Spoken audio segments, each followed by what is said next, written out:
Hi there, Kim. Nice to have you on the Sweaty Pillow podcast today. This is a very important topic with our community, the menopause community, middle-aged women that are struggling with overall health issues in menopause, but specifically weight gain, body image. There's science behind it as well as the emotion. But I want to get into your background because it is so perfect for this topic today. You're the host of Emotional Eats podcast, navigating food, feelings, and midlife. You're a nutritionist. You're an expert on nutrition and menopause. Amen. We need that. And you really take a holistic approach on emotional and physical aspects of wellness.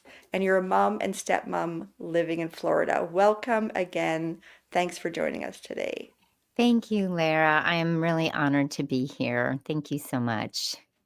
So let's delve into, first of all, why does it happen? What is the physiology, the biology that causes us in midlife to accumulate weight more than we did in our 20s and 30s?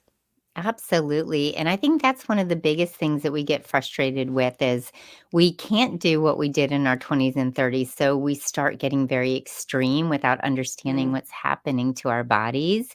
And in a nutshell, our hormones are changing. And we have a full, beautiful life as women with our hormones. We go through puberty and our hormones are changing then. We are becoming more able to be reproductive. And so we have these hormones, the sex hormones, estrogen, progesterone, and testosterone, and they're so vital during that time. But as we get older and we're moving into this beautiful, third chapter of our lives, and I try to keep this as positive as possible because we really feel negative as we're going through it. But what's happening is we're not bearing children anymore. We're not necessarily needing everything. So our body is saying, but that's not mhm, always true. So we're really losing that estrogen. And progesterone plays a part too. There's definitely a relationship between the estrogen and progesterone, but the estrogen dropping causes a lot of different things. And the weight gain with that estrogen dropping, it happens in our abdomen, and we have more of an opportunity to have things like visceral fat, which is the scary fat around our organs and in our belly mhm, section. I think the other thing that's really interesting is we want to blame it all on the hormones, but with those hormones changing, there's a trickle down effect. So, for example, we have uncomfortable symptoms because of estrogen dropping, hot flashes, irritability, raginess, skin itching, heart palpitations. We have it all. There's probably about 150 symptoms, and they're not even all listed yet. Aches and pains in our muscles. So what we're doing is we're also comforting ourselves. We're mhm, feeling like we need to cope. And sometimes we turn to more alcohol, more food, mhm, processed food and sugar. We are fatigued during this time. Lack of mhm, estrogen really does. And we also have a testosterone effect too. It could go one way or the other. When you drop an estrogen, you can become testosterone dominant, which can cause a lot of issues. But a lot of women that I've worked with, they've also dropped in testosterone, so they have no motivation to work out and they're tired. mhm, So, what do we do when we're really tired? We want glucose, which is the energy that we want back in our bodies. And we think automatically, because our bodies know exactly what it's doing, and we turn to carbs and sugar. So we may be increasing things without even really realizing it, or we're eating exactly the same way we did when our body's metabolism is different. But also, since our hormones are off, we have a game at our fairs. We have these state fairs and high school and all these different fairs that people go to. And, there's rides and all this stuff. But there's this game called whack a mole where this mole pops up out of a hole and you're just trying to mhm, hit it every time it pops up. And I think of hormones that way. So when estrogen and testosterone and progesterone are going all over the place, we also have issues with our hunger hormones, ghrelin and leptin. And sometimes we're not as satisfied. Sometimes we feel hungrier. And it may or may not be true, but our hormones are just reacting in different ways. We are also becoming way more insulin resistant. So mm, if we cannot have an efficient use of insulin will store body fat much easier than we did before. Some people think that all of that is fat, but a major symptom of menopause is also, the bloating and the digestive issues. So sometimes when women start working that out, they also find that their belly starts to go down. Mm, And cortisol. This is the big one. We are stressed out, we're not feeling well. And when that stress hormone of cortisol keeps rising, there are many things that can happen. Again, insulin resistance, eating more, we're not sleeping. So it can start with the hormones, but it trickles down, and those hormones affect so many different things.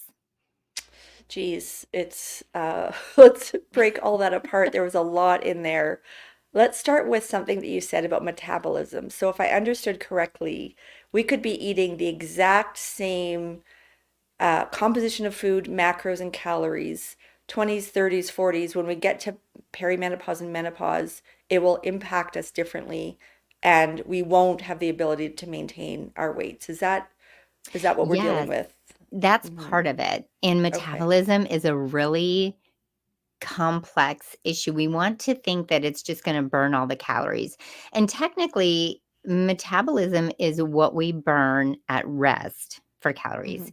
And I was very blessed. I learned a lot of this from Stephanie Fusnick. And when we talk about metabolism, there's a little bit more involved. It's not just the food coming in, but it's the type of food that's coming in. Hmm.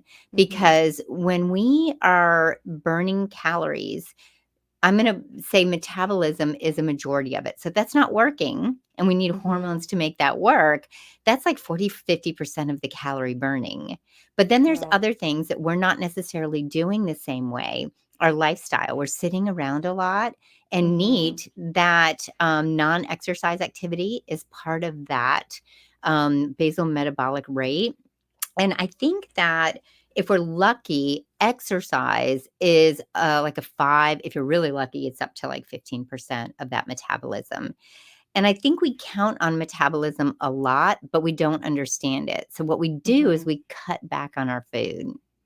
We Hmm. cut back. Like you Hmm. said, calories and macros, we can't do the same thing. When we were in our 20s and 30s, our hormones in our body could support and feel safe cutting back the calories for a while, Hmm. losing weight, and we were fine. But as we get older and our hormones are changing, drastic cutting, that metabolism actually gets used to it. But then if we're too far down, we are hanging on to everything for dear life. Our body Hmm. says, "Hey, I'm not safe.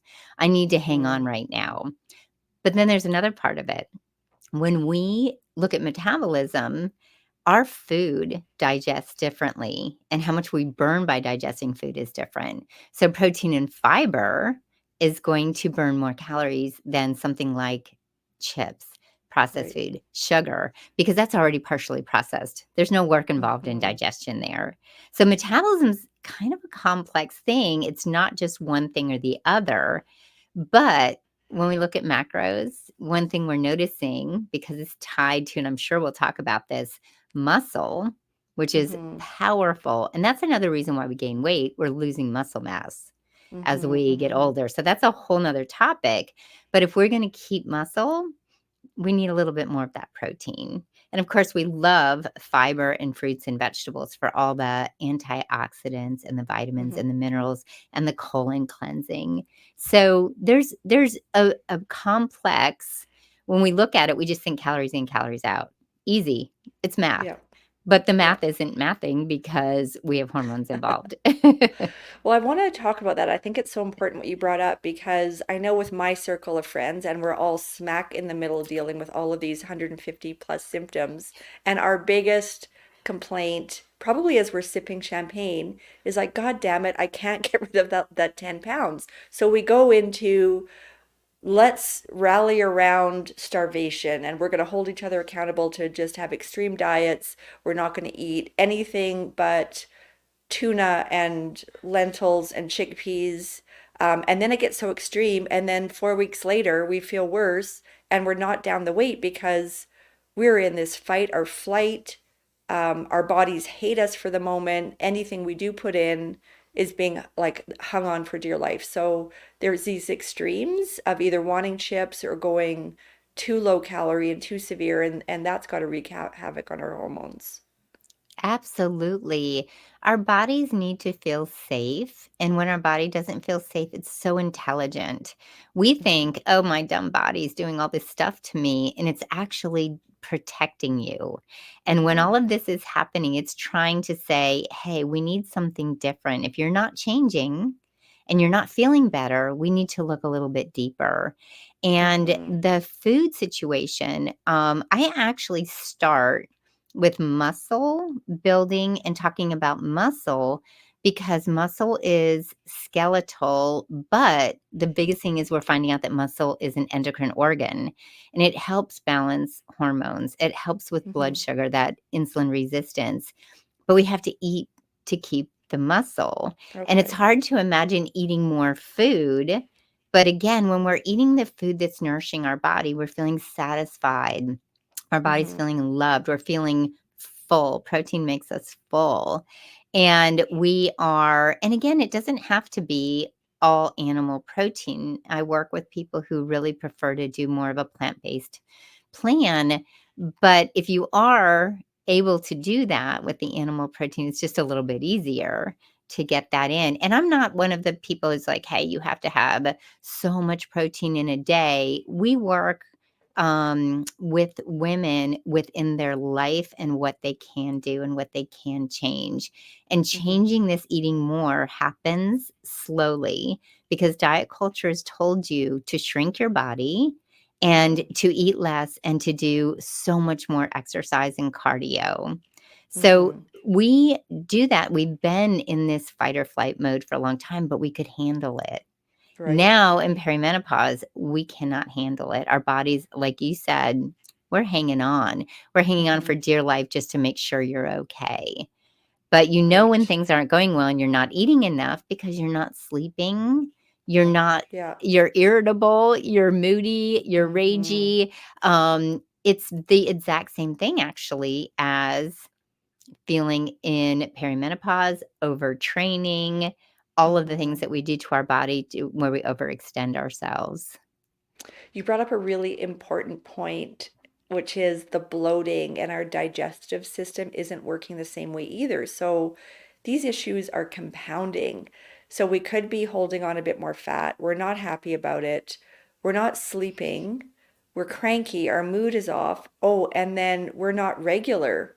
And that's just adding a nice big cherry on this annoying cake of menopause that I wonder what makes us more agitated, the fact that we can't get our bodies under control and at least have that is something that we can rely on to be constant, or all the emotional side. So help us understand how we can improve our digestion and our That is bloating. such a great question.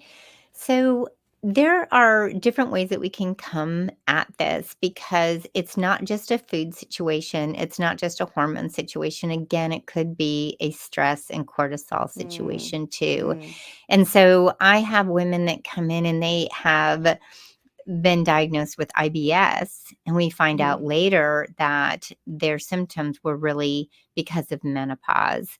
And, sometimes it could be. I am not questioning the doctors, but I do wonder if doctors are informed enough to think, oh, this woman is in her 40s, perhaps she's in perimenopause when they go in for the gastro issues. So, the first thing that I think is so important is finding the foods that really sit well in your belly and digest well. And we are so caught up in diet culture where we follow what everybody else is doing. And when a client comes in and says, "Please don't make me eat kale," I'm like, "Hey, there's other food out there. We've got wonderful things that we can eat. And if your body can handle it, that the fruit and the vegetables and the fiber is really helpful. However, this is very nuanced. Everyone is different. I actually have some clients who they add fiber and it's way worse. So we mm, have to slowly look at that and decide if that's the right way to go. Some people don't handle digesting protein as well as they did. So, if that's the case, sometimes digestive enzymes, finding a really good brand, Mm, very clean brand of digestive enzymes can help them out. Water. We mm, are so busy, involved.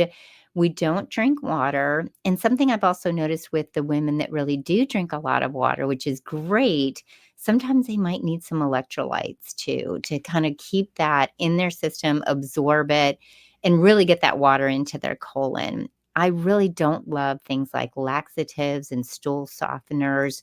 If that's something that we have an emergency situation, we need to try to do that. That's great. Get her done. But there are herbal things like teas, like senna. okay. Hmm. There are so many different ways that we can work through it. I am also in touch with someone who does belly massage. And so Mm, that, because sometimes we just need that slowing down, that massaging, getting things moving. Some people find that the twisting poses in yoga really help with the digestion, mm, but slowing down too, because so many women have so much going on. Maybe they have adult children still at home or, teenagers. Some people are caretaking for their parents. Some people like us are working. There are so many things that we're just go, go, go. If you don't find time in the morning after having your tea or your coffee or your water to relax, it doesn't wanna come out. So, yeah. we have to really give it time. So, hopefully, that will give all of you listeners some things to try if things aren't working right now. That's incredible, tangible things that I hope people will write notes and go out and deal with because it's something we can't deal with our mood necessarily so practically speaking, the way you just described. But if we are drinking water with electrolytes, that's super important because I forget, I just drink water and that may not actually be absorbed. A digestive enzyme, brilliant. I was so desperate a few months ago, I actually went for a cleanse, and that was TMI. I won't torture you or anyone with the insights around that, but it's a real thing, and you don't realize what is stored inside our colon that could be just doing so much long-term harm to our overall bodies, the waste that stays in there if you're not, regular. So that's really important. When you're working with a woman that comes in to see you to help with overall, presumably it's around her body feeling better and weight loss. Tell us about the formula that you take a woman through, what's the routine and the patterns to set her up for success. Oh, that's such a beautiful question. When women come to me, I know that there are a lot of coaches out there who have, and I'll put this in air quotes so the listeners know, a program. Yes, A love it. program. And I've used that word in the past, but I don't believe it for me. Mm, Everyone comes in such a different space. We can say that we all overlap in symptoms, feelings, how many years we've been dieting, body possible body image issues, but everyone starts somewhere in a different place. So, chapter 1, chapter 5, chapter 10, we're all in a different part of the book. So, the first thing that I do is I do more of an emotional and past assessment on them because some of the women that I work with are dealing with labels and they're dealing with feelings about themselves that came from their childhood. Things that people might have said, things that they might have perceived, but the story that they've been told, especially around their body and their worth, and we attach these two in mm-hmm, our identity are very, very much mm-hmm, attached. They come from a place that is not even within themselves, where it's their voice. So once we can unpack that and understand, because things like the body image, people pleasing, perfectionism, we get through those first because perfection, when we're perfectionists, of course we want a diet because we can be perfect on it. And then when we're not on a diet and we're not doing well, we beat ourselves up. So we go through the shame and the guilt. And then we talk about food, and really everyone eats very differently. So we talk about just the logistics of it. Are you a fast, medium, slow eater? Are you someone that enjoys your food? Are you restricting and binging? We have to go through what's really happening. How are you using food? Are you using food to Mm-hmm. nourish, punish, or to lose weight or to cope? So we go through Mm-hmm. that Mm-hmm. and it evolves from there. And when exercise is one of the last things that we do, I always have people walking, no matter what they choose to do Right. for exercise. Walking is really important emotionally, mentally, and physically. So that is a very probably uncomplicated way that I start to take people through the process until we have to really get into logistics. And of course, we talk about food, we talk about emotions, we talk about exercise, but we have to start with the mindset. Mindset is important. I know, the guests that we have, the women in our community for so many years, as they also, because we run a clothing brand, practically speaking, they don't know what size to buy. And there's a lot of shame around that. Geez, I always used to be a small in your brand, and now that's inching up. And you can just feel the emotion they're wrestling with that, right? So there's obviously emotion. There's no way around. There is some shame. It's an underground, menopause has been an underground conversation for so long. So it's great that, you and I are talking about this important topic.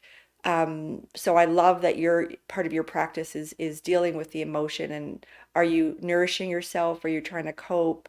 Are you trying to soothe all the things? Um, what should assuming that we have a good psychologist or a great, or people can listen to your podcast and get help with the emotional side, what are things that we can do differently in our life to get us on a healthy and sustainable lifestyle to manage our weight and feel better? Oh, I think that's a really good question too. And I'm going to step back just for a second on the scale and the size of clothing. I love that you brought that up.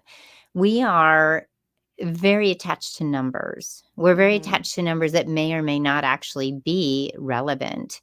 We're attached to numbers from our past. When you get on the scale, we think we should be the same as we Mm-hmm. were in high school, 20s, 30s. And our bodies evolve and change, and we're allowed to change over time. And so we do the same thing with clothing sizes. And what I think women forget, and if you're listening to this and clothing size is such a trigger for you, remember that things shift. So again, we were not the same when we were 11, 12. Whenever you went through puberty, our bodies changed. And then Mm-hmm. if you chose to have children, your bodies changed again and they didn't exactly go back exactly the way that they were before because our organs and muscles and things are shifting. And then as we go through menopause, we are changing again. And so even if I could wear the same size, I don't because my body's shaped a little bit differently than it was before. And if Mm-hmm. I'm attached to that size, then I'm stuffed into it and I'm Right. not feeling good. And then I feel even more shame and more guilt instead of picking something that looks good and feels good on me. So I love that you brought that up. We also are attached to this piece of equipment, this scale that only measures the gravitational pull of your body Mm-hmm. into the Yep. earth. And we're not looking at the whole picture. So I apologize for sidetracking, but I just No, it's good. absolutely love you brought that up. So creating a healthy environment for yourself, I think, yes, I own a practice with two therapists. So I'm very blessed that we cross over with the same clients many, many times because we do need to look back at some of the things that happened. And it's not just those labels, it's childhood trauma. There are other things that come up that once Mm-hmm. we address those, we can really look at ourselves in a way of loving ourselves enough to take care of ourselves. But as far as a healthy routine, I think that I'm going to say this, and it's going to people are going to be like, "Wow, that's counterintuitive." Taking it so seriously is actually counterintuitive to what your body Mm-hmm. really needs. When we think of adding things in, add in the foods that are nourishing that you know. So many people have the knowledge about the type of food, having that food that is whole and clean. We know what needs to go Mm-hmm. in our body. It's the implementation. So don't think of, oh my gosh, I have to quit the chips. I have to quit I can't have the chocolate at night. Start adding in those foods that are going to make you strong, help you build muscle, clean out your colon, help Mm-hmm. you in this graceful aging process. Vegetables are amazing for that. If you're on hormone therapy, we really need more of the cruciferous vegetables. You want to keep the Okay. metabolic pathways open, broccoli, Mm-hmm. cauliflower, cabbage, all those yummy things. Building it as you're building a house and creating a foundation, then you can start letting go of things when your body feels safe and feels good. Adding Mm-hmm. in walking every day stabilizes blood sugar, helps the digestion. We talked about that before. The walking helps you process your day, it lowers cortisol. And not a calorie counter, but if you're walking 10,000 steps a day, you could burn an extra 300 calories. And that's part of that non exercise activity. And then think about building muscle. There are so many ways to go about that, hiring a personal trainer, looking at videos, starting with, lower weights. The muscle is such a beautiful way to burn calories, but also feel good about your body, stabilize your blood sugar. Those are the three things that I ask people to look at, and then really Mm-hmm. look again. How are you using food in your life? If you're adding it in to feel safe and nourished, then it's not as emotional, but it's also pleasing. You can Mm-hmm. love your food. So those are the cornerstones, and there's so much more. Measuring that obviously by sleep and mood and how you're feeling, your skin, your hormones. And Yeah. we haven't even talked about that, but getting tested. I think that is a Mm-hmm. cornerstone too that's Mm-hmm. so important. Get yourself tested. The three sex hormones and thyroid and all of your lipids, super Mm-hmm. important to know where you stand. I love that. And every podcast, every expert we've spoken to, it is absolutely understand the baseline from which you're starting. You may not have any testosterone left, which means it's harder for you to build and keep and put on muscle, which is so critical for the metabolism. So absolutely, that's surely got to be step one, just to understand where you're at. I love the emphasis that you put on whole foods. I'm a plant-based eater. I know that when I'm fueling myself with um, potatoes and grains and beans versus bagels and chips, which find their way into my plant-based lifestyle too often, you feel way better. And it's one of those things that we know what we're supposed to do. And we know now at this age, surely to God, we should know that the important things that will make us feel better, but we don't always execute, which is probably where the emotional side comes in. Yes, Yeah. and I love intuitive eating, but intuitive eating is not what people think. I think the myth is you can eat whatever you want anytime you want. So I can have a donut 3 times a day. I'm gonna have chocolate. I'm gonna have the chips whenever. And when you really learn to listen to your body, which is so hard to do in menopause because everything Mm-hmm. is all over the place. And that's why we strive to get to that place where you can really listen. Your body will tell you when it needs the real thing, when it needs nourishing food, Mm-hmm. when it needs plants. And I love this plant-based, plan too because you can eat more, and it's really important to tune in to also fullness cues because when we feel uncomfortable and we feel like our belly's already big, then you Yeah. add that fullness and it's okay to feel full. It's okay to Mm-hmm. even be bloated, but it's a temporary feeling. When you're always feeling it, you're always going to feel icky. It's Yeah. not good for body image, but it's also not good in general because it takes your energy away. So I Mm-hmm. love that. The emotional side of this also is when you say never, I can never have the bagel. I can never have the chocolate. I can never have the chips. we are psychologically like naughty little 5-year-olds. And when you tell us not to do something, we are going to say, somebody says to me, Kim, you're not going to have chocolate. You shouldn't have the chocolate ever again. The first thing I'm thinking is, well, I'm going to go buy 5 bars and I'm going to have those ready and I'm going to eat them. But when you have Right? permission to eat and you look at that food and you're like, I can Mm, eat you. I have the power. I can eat you now. I can eat you in 5 minutes. I can eat you hmm tomorrow. Then we don't have this novelty and urgency. It can actually sit in your house and you can have it. But I really implore women to please sit down. Don't eat that food in front of the TV, on your phone. Oh, When you're stressed, yeah. when you're freaking out, put it on a plate and enjoy the heck out of it. Slow it down, chew it, and enjoy it. You'll eat less, but then you'll get that craving taken care of and you move on with your hmm day. And there's no shame and guilt. That's an amazing tip for us to take away with if we just didn't be reactionary to some unhealthy choice when we're in a bad state. I think if we can make a corrective action, that would be one that we can walk away with. And I'm That's not brilliant. judging. I'm not judging. I come from that space. That's where I came from. So I understand it. And it's a battle all the time. It is. It is. I loved our conversation. I think the listeners, our community will really get a lot of benefit.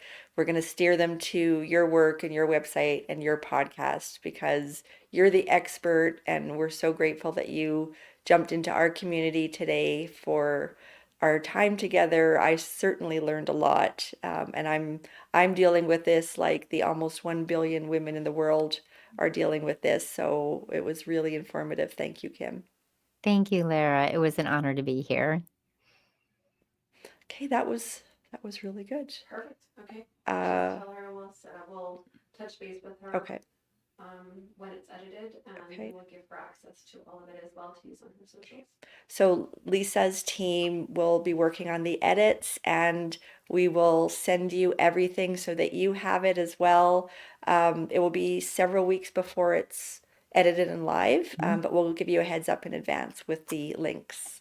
Thanks, Lara. I appreciate it. And you're such a beautiful interviewer and a Oh, beautiful lady. thank I you. really appreciate you. It was very nice and you're so calm and I really Oh, like the way thank you you. interview. So thank you. Do you Thanks ever for go on that. other people's podcasts?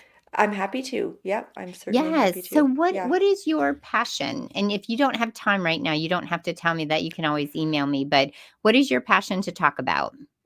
Waking up in service of women and helping them with community and innovative products that will give them comfort in their life, specifically menopausal women sleeping hot, which has turned into a great social impact program of donations, into Lisa's team building out this community of women that can talk to each other and get resources like you. So we love waking up in service of women here.